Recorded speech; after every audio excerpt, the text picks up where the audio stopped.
প্রবাসী আয়ের অর্থ বৈধ পথে দেশে আনা নিশ্চিত করতে আরও কি প্রণোদনা দেওয়া যেতে পারে তা দেখার আহ্বান জানালেন তথ্য ও সম্প্রচার মন্ত্রী জহিরুদ্দিন স্বপন। রাজধানীর একটি হোটেলে সেন্টার ফর এনআরবির আয়োজনে সীমানা ছাড়িয়ে বাংলাদেশের ব্র্যান্ডিং শীর্ষক ওয়ার্ল্ড কনফারেন্সের উদ্বোধনী অনুষ্ঠানে মন্ত্রী আহ্বান করেন।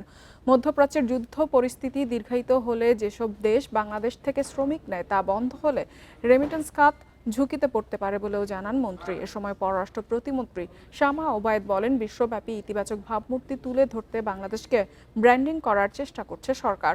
অনুষ্ঠানে সেন্টার ফর এনআরবির চেয়ারপারসন সেকিল চৌধুরী সভাপতিত্বে আরও উপস্থিত ছিলেন প্রবাসী কল্যাণ প্রতিমন্ত্রী নুরুল হক।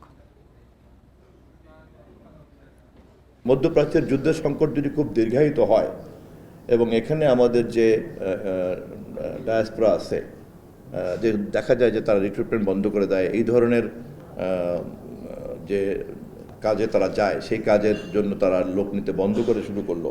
অলরেডি মোহাম্মদ বিন সালমান তো একটা পলিসির দিকে এগোচ্ছেন, যত কম সংখ্যক লোক বাইরের থেকে নেওয়া যায়, ফলে সেখানে কিন্তু এটাও একটা ঝুঁকির মধ্যে আমরা আছি। ফলে আমাদের বৈদেশিক মুদ্রার উৎস কিন্তু দুটোই খুব টলটলায়মান।